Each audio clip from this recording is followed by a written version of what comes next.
Tim gabungan mulai mencari nelayan hilang di laut bernama Namung, 57, Jumat, 6 Desember 2024. Tim gabungan terdiri dari BPBD, TNI AL, Polairut dan KPLP Sinjai personel Polres Sinjai, Basarnas Bone, SAR Brimob Bone.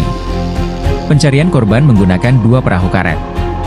Selain tim gabungan kata Budiaman, warga setempat di Kecamatan Pulau Sembilan juga membantu pencarian terhadap korban. Pencarian dilakukan di wilayah Teluk Bone bagian selatan lokasi korban diduga hilang. Dia berharap korban segera ditemukan dalam kurun waktu yang tidak lama. Namung dilaporkan hilang saat mancing gurita pada Kamis, 5 Desember 2024. Korban merupakan warga Desa Pulau Harapan, Kecamatan Pulau Sembilan, Kabupaten Sinjai.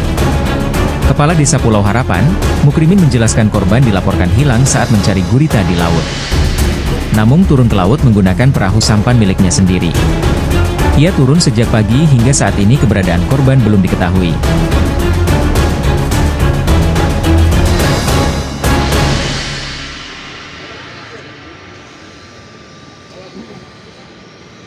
Karena mengingat kalau mama kita bolak-balik kan harus BBM juga.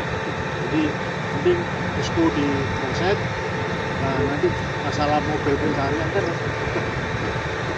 kalau kita bolak-balik ke sini poskonya di sini yang jelas malah pengaruh BBM gitu. Iya kan?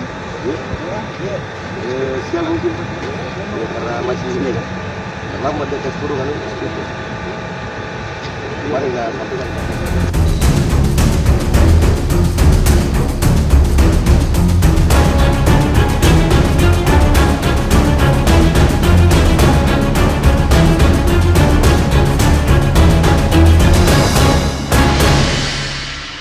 Download Tribun X sekarang, menghadirkan lokal menjadi Indonesia.